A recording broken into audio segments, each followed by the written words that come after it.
Adieu, Emile, my trusted friend. We've known each other since we were 9 or 10. Together we climbed hills and trees, learned of love and ABCs, skinned our hearts and skinned our knees. Adieu, Emile, it's hard to die. Thank you. Thanks a lot, Neil McKuen. Okay, Art Fine's Poker Party coming to you from Hollywood, sort of, with some real special guests. You can see the special guy to your right. That's Todd Everett. Nice to see you, Todd. I could drag you out of the house. You don't want to go to the shows anymore, but when I told you about this one, you said you're coming. Absolutely. Absolutely. Now to the solo shot of Rod McKuen. Rod, welcome to the show. It's about time I got here. Yeah. It's a thrill and an honor to have you on here. And we got so much to talk about. We should start talking. You're active now. You're constantly doing things. Well, you know, how do you stop? Yeah. If you're in the music business, any form, I can't understand retirement. I tried it once, Yeah. and it just didn't work. Well, we know the musical stuff goes back 50 years or so. At least. At least. But right now, you said you're working with the Arctic Monkeys. That's right. They covered a song of mine called "The Lovers," much to my amazement, and I loved it. So I got in touch with them. I'm going to England to cut a track with them for my duets album. The duets album has Johnny Cash, Frank Sinatra, Petula Clark, Dolly Parton, Dusty Springfield, Ennio Morricone. Some of these are already recorded. Oh yes, yeah, Wonderful. they really are. Well, look, you know how many I'm just people finishing record up. albums with The dead idea people. was try to get some contemporary stuff in. Yeah, Caruso. And also you mentioned something about Billy Bragg. Yeah, I love Billy Bragg's work, and so I got a letter into him. Haven't heard back yet, but I'm hoping I'll be able to do something with Billy at the same time. I like his work a lot. Now we'll go back. I wanted to bring up that current stuff because it's just so fascinating, the number of things you've been involved in your life and still are. I heard of you because of the single Oliver Twist, which was in 1960 or 61. Never mind. And also, I did notice your name on The Mummy. Oh, that reminds me of something right now. You're not only the father of lots of different kinds of music, but you're also a big player in punk rock. That's right. Are you familiar with the Richard Hell record? Oh yes, The Blank Generation? I am. Are you familiar with it? Well, it's the Beat Generation, and it's an anthem of the punk rock movement. But And what is it's great his- about it, I've never tracked him down and said, okay, royalties, because I'm sure there are no royalties. Not too much. But he yeah. took the melody from Yeah. the Beat The Generation, Beat Generation was the flip side of the Mummy. which most people don't know. Yeah. The band on it was Bill Haley and the Comets. No, I didn't know that. Yeah. And your vocalizing wasn't much on the A side, on the Mummy. On the Mummy, all I did was say, "Oh yeah." He'd say, "I'm a mummy." I say, "You mean you're a mother?" I was sort of the beatnik to a man named Bob McFadden. Yeah. I was Door, which is Rod spelled backwards, and a big pseudonym. But Bob McFadden was an amazing man. He was one of those guys who was on all the commercials. When he died, his obit was in TV Guide. Wow. He made so many commercials. Jump in when you want. I want to say that I first became aware of you really as the Glenn Yarborough album on RCA. Yeah, well, he did a bunch of my stuff. He did over 70 songs, but there was one album I wrote especially for him, which was called "The Lonely Things," and that did pretty well. I think I can't remember my first knowledge, but it was about the time because I was a big Kingston Trio fan, and you'd written some songs the Kingston Trio recorded, and Tommy Sands. Tommy and I wrote "Sing Boy Sing." Sing Boy Yeah. Sing, wow. And I knew about that. So probably about in there, and then I remember the Bob McFadden and Door record on Bandstand and Oliver Twist, seeing it on Bandstand. Unfortunately, he doesn't have the tape. I once appeared on Bandstand with a beanie, a propeller beanie, Propeller beanie. doing Oliver. You ought to see Oliver. Go, Oliver. I would love to have that. I'd kill for that. You know, when I saw you in Palm Springs at Just a, tell us about Oliver Twist again, how Oliver you came Twist to was write a it. demo, and I wrote it with a famous writer in New York City. She was famous because her husband owned Palisades Park, and so everybody recorded her songs. What's her name? Her name was Gladys Shelley, Okay. and Gladys wrote the lyric, and I wrote the music for Oliver Twist. And I mean, with lines like, "I'd love to take credit for he raises Dickens with the chickens," but it wasn't my line. But so I took it around to people like Chubby Checker. Chubby said, "Chubby was nothing but Chubby's Twist," you know, Gary U.S. Bonds and all that. And we finally put the demo out. It got on the charts. I think it went up into the 60s on maybe Billboard and 40s in Cashbox. We put out an album, which Don Costa produced. It had 4 seasons on it. Everybody playing background did. I did What I Say and Dear Lady Twist and Less Twisting like we did last summer in French. All kinds of send-ups. And Collector's Choice put that out a few years ago on They CD, did. didn't they? They Is that did still indeed. available? So, you know, do nothing because it will always catch up with you. in part of the bios, many bios that I've been reading about you, it said that you did have a vocal blowout when you were doing rock and roll tour.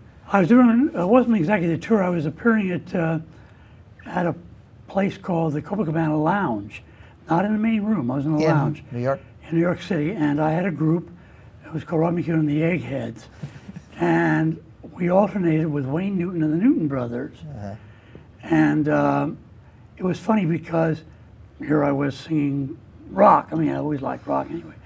And the guy who owned the place, Jules Padell, was this real gangster type, and he would come around and say, "Turn on the fucking music." We did because, you know, or he'd say, "Oh, I'll break your arm."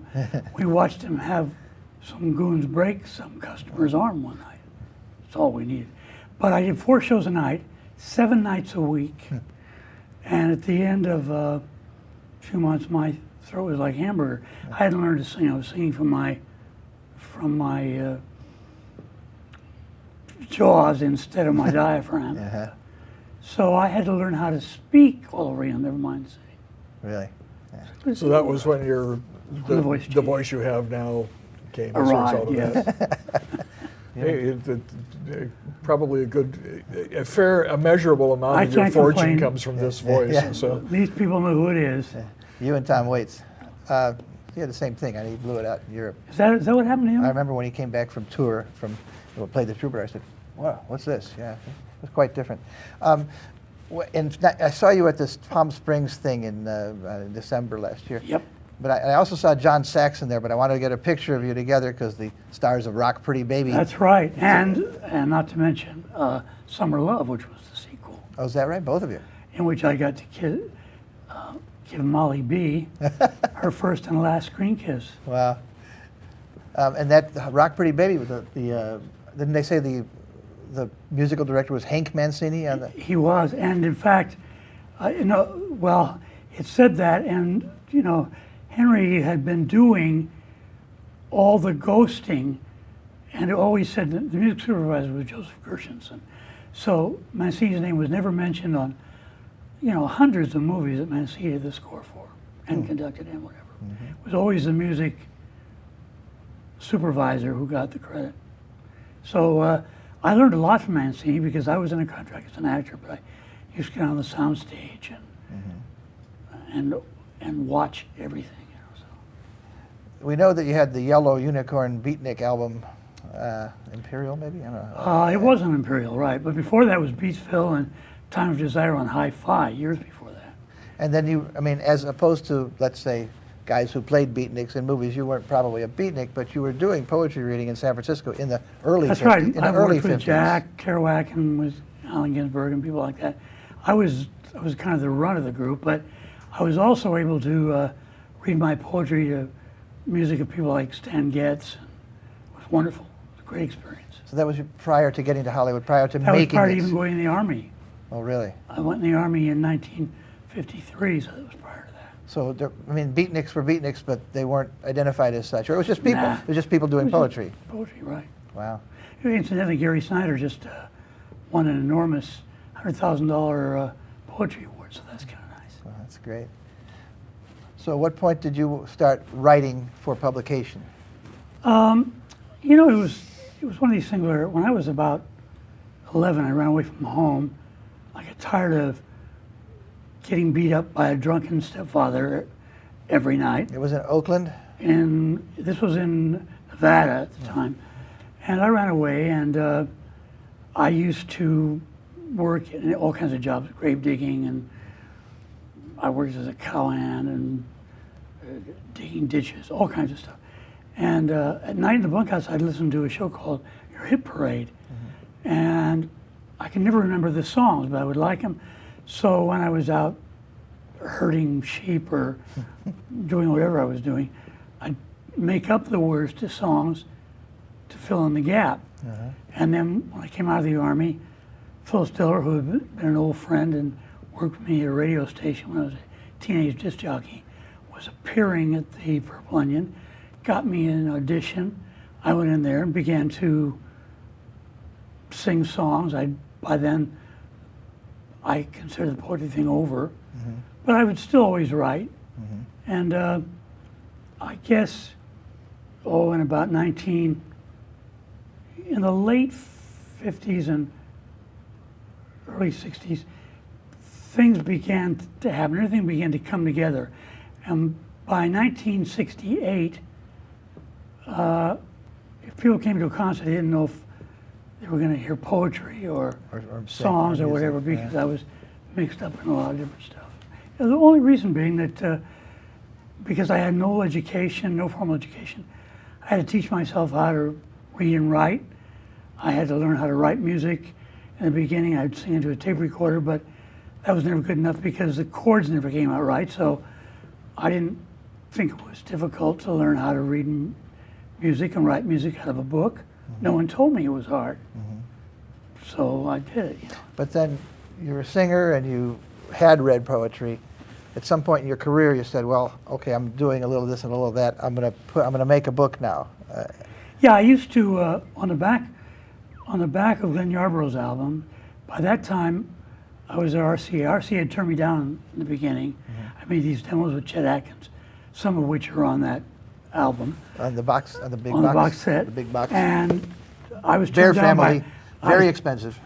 Bear family. yeah. Well worth every penny. Well worth, because Todd wrote the liner notes. But I was turned down by Steve Scholes, and by about six Some of the best people in the business turned you down. about 6 or 7 years ago. Yeah. Later, Lee Plum signed me, and so I was at RCA, and Glenn was there, and he just left the Limelighters. So he showed him a lot of my songs. And between he and Jimmy Rogers, who was at Dot, they did a lot of my songs, so that helped me as a songwriter. On the back of Glenn's albums, on the back of my albums, I used to put, if you enjoyed some of the poetry on this, Glenn was also reading poetry that would lead into my songs. Right to Box 2783, Hollywood. Still have the The same post office box? Hollywood 28, still have it. For the book. Yeah. We started getting all those requests for a book. And there was no book. I went home one night and wrote it. I mean, that was it. You know, if there's a demand, you know, there's some kind of demand, create the supply. That's the way they do it with auto parts today. They don't manufacture That's until right. they get a certain number of orders. And we self-published, and my brother and I, he was really the one who used to drive around. He'd drive up and down the coast. Yeah. By then, people wanted the book, and the bookstores would take a couple. He'd give them a discount if they took 5. Yeah. A super discount if they took 10. He was trying to get rid of them. But ultimately, you jumped to a major publisher. Right? Yes, Random House heard about it, and But how many had you sold on your own by that point? We sold 65,000 copies out of my basement. And then the first year, Random House sold 1.5 million. Jeez. And then they signed me for another book. And I was off to the races. I'll say. I mean, did the book, you can't tell, was the impact of the books bigger than the music? Probably. It was a combination. I mean, it really was a combination because by then everyone was doing my songs. And I wrote songs kind of as a defense mechanism because I used to bird dog old folk songs and things like that. But then everybody else would copy them. So I figured, well, I'll write my own. And from that came going to Europe, meeting people like Jacques Brel and Gilbert Bécaud, and becoming very much seduced by the French chanson. I'm still proud of the fact that the two most successful Brel songs, I did the English lyric to, which are Le Moribond, which I made into Seasons in the Sun, and Ne me quitte pas, which became If You Go Away. And at the moment I'm completing, Jacques and I started a lot of songs we never finished. And I'm completing a batch of those, so there'll be a new album of songs no one's ever heard. Brel McKuen songs like the Johnny Mercer album, which is coming out. Wow. Mercer McKuen. What do you mean by never finished? What shape were they in? Different shapes. I mean, both of us wrote Scattershot. He'd call me in the middle of the night and he'd say, I don't like the bridge to that thing. And I'd have to mentally think what song he was talking about. We're talking about Mercer now? I'm talking about both of them. They were both worked that way, which was the reason their deaths were so devastating to me. I put the stuff in a drawer. And it's through a friend at ASCAP talked me into going back to the Brel stuff again. And Margaret Whiting, who is executor of Mercer's will, an estate, talked me into going back to the Mercer stuff. So it's fun. I can do it now dispassionately. The problem is I want to live up to what I think would have been our finished song. Well, Brel, I mean, is such a giant in France and around the world, and he was already Brel by the time you got together with him. Absolutely. So that's pretty unusual for somebody that big to take on the close. Well, it happened in a weird way. I took Le Moribond, Season in the Sun, wrote a lyric to it, recorded it, put it on an album through the Oh, you hadn't met him yet? You just the did it. French embassy in Washington. I got his address and sent him the album. And he came home from a long tour, exhausted, was going through his mail, got the song out, played it, loved it, Wow. wrote me a letter saying that no one had ever done something like that for him, just out of liking something. I didn't think about copyright or anything, I just did it. And when I went to France the next time, a meeting was scheduled, and I was at a mutual publisher we have. I was at his office, and he played me a thing. He said, I've got a new Brel song, which you might like. And I said, please, play it for me. And it seemed oddly familiar. And then when he came to the line, les amants de cœur, les amants, I thought, the lovers of the heart. He had taken a song of mine off that album and written a French lyric to it. Wow. So Must have felt pretty good. it felt wonderful. And other than his translating Man of La Mancha, which he did, he never ever translated anybody else's things into English. So these songs, some of them I started, some he started, some are collaborations, some are adaptations. I don't know, I can look at them now, I don't know where Brel leaves off and where I start. Perry Match gave me one of the greatest compliments. They said, it's hard to know whether McKuen is Francis Brel or Brel is our McKuen. Now that's a compliment. Wow. And of all the songs, I mean, you're talking about French songs like La Mer, which he didn't write. You're talking about Que Resta-t-il.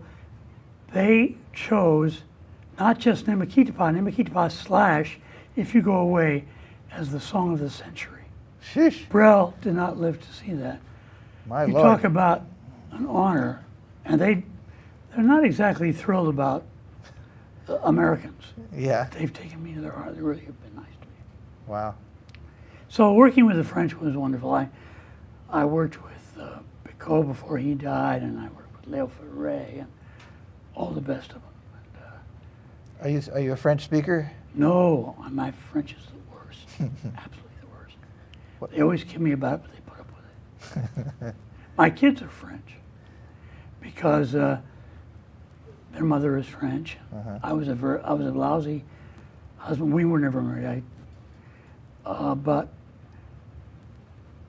my kids have an incredible stepfather. How many kids? Two, one of each. Mm-hmm. And And they're in I don't France? see much of them. And they're in France? They're in France. They live in France. And they work. Wow. They're good kids. And but I don't consider myself their father because their stepfather was so good Right. and really took care of them and made sure that they came out really intelligent adults. My son even plays piano, and I don't encourage it. No way to Going make a back a living. little bit before the Jacques Brel involvement and all of that sort of thing, when you were still singing folk music, one of the early things I think the first real conscious exposure I had to Hank Snow record was when an album you cut that had your version of Golden Rocket on it. Oh, I was thinking, what a absolutely. great song that is. Oh, it's a wonderful. So you were doing country songs as a folk singer on And, Rural Pacific and those. So my biggest fans were the Weavers, particularly Lee Hayes, because I used to do a lot of their stuff, and he encouraged me like crazy. But you had told me when we were doing the liner notes for this album that you were in a group at one point with Ramblin' Jack Elliott, Right. and I didn't believe it. I mean, I don't There's a think you're picture. just making. Then I saw telling her, I saw that there's a picture of you in a group with Ramblin' Jack Elliott, and I never see that written about anywhere. Could you tell us a little bit about that? Well, it's just that we were all out of work, and I got together with a couple of people, and Jack was one of them, and he was a great singer. And the next album is going to have one of the things we did together. We made some demos. It was a 4-person group. Who else was in the? A girl. I'm trying to remember everybody. You know what? I think No, it the doesn't. names are in here. Well, let's not. But go ahead. Can you stay for a second show? Another half hour. Absolutely. Well, then Don't tell me this one's over.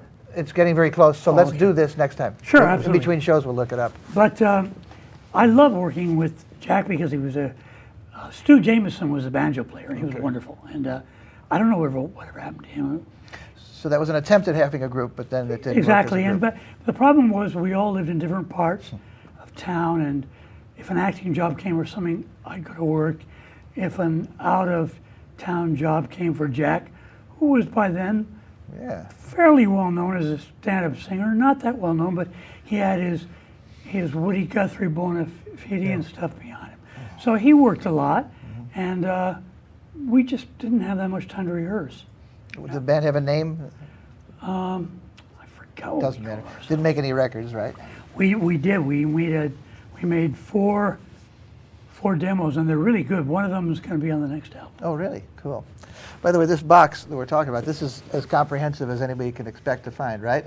Well, of a particular time, it's just the RCA years. There's so it's that I only did comprehensive. 6 albums for them, but there's about 12 and a half albums worth of material because Petula Clark said Robbie McKuen doll, you wind him up and he goes in and makes an album. And that was kind of the way. I mean, there was so much stuff I rejected, and when I went back, and I started buying everything back. So that by the time I left RCA and went to Warner Brothers, I owned all my stuff. I owned the see. Liberty stuff and the Decca stuff and the Columbia stuff. Now, you were mentioning hi-fi records. You're mentioning, how many albums do you think there are? There are 214, counting the classical albums. Classical being... Yeah.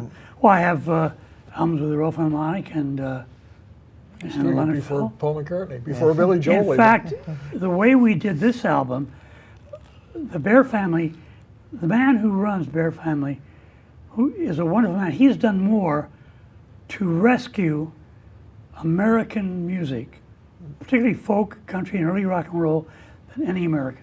Isn't that true? Absolutely. Yeah. I mean, he has put out such comprehensive albums. We're talking It's about just Bear amazing. Family Records out of Germany, and they put out these big boxes for $200 and $300, and you know they're one of a kind. There are 7 situation. CDs in this, and there's none of them are under 85 minutes, and a lot of love went into this, and a lot of research by Todd. I was going to say a lot of money. No, I was going to say a lot of money goes into Todd's pocket, but that's not true. No, a lot of box sets. No, because he doesn't take money. Yeah. He takes Product, trade. please. He takes trade. Yeah. Well, the albums are so expensive. That's what Yeah, I do. yeah. I take what I don't get royalties. you I think he I have talked to other people who have worked for him who also take it out in trade, so apparently Absolutely, that's you know. fairly common. And it's a good deal all around. He's a wonderful, very eccentric man who wears overalls, but a sweetheart of a guy. We call him a sauerkraut because he is It's kind of grumpy. he's grumpy. He's given to wearing bib overalls. Yeah, but a sweet man. And I mean, he put out everything Doris Day recorded on Columbia. Right. He put out everything Johnny Cash ever recorded till he left Columbia. Yeah. Every album, Put out every two single. boxes of Johnny Ray. Absolutely. And Frankie Lane. Yeah. Those are his worst-selling albums, he says. really. I mean, they only sold a couple thousand boxes, but I wouldn't take a collection for him. I think he's doing all right with that stuff. There are enough people like us who want it. Louis Jordan, that's who I'm after. He's done that too. We didn't even talk about stuff like that. I'll tell you what, cue up that Seasons in the Sun again if you can, Steve. And I'm very happy to say that we've had Rod McKuen on for 25 minutes or so, and we're going to do another one next week. So those of you, check your TV listings. There are no TV listings. There's no place to check a TV listing. Is it okay if we wear the same clothes? Yeah, wear the same clothes. Okay. We've Okay. known each other since Will help in case we have to splice from one show to the other. 10. Together we climbed hills and trees, learned of love and ABCs, skinned our hearts and skinned our knees. Adieu, Emile, it's hard to die when all the birds are singing in the sky. Now that the spring is in the air, pretty girls are everywhere. Think of me and I'll be there. We had joy, we had fun, we had seasons in the sun. But the wine and the song, like the seasons, have all gone.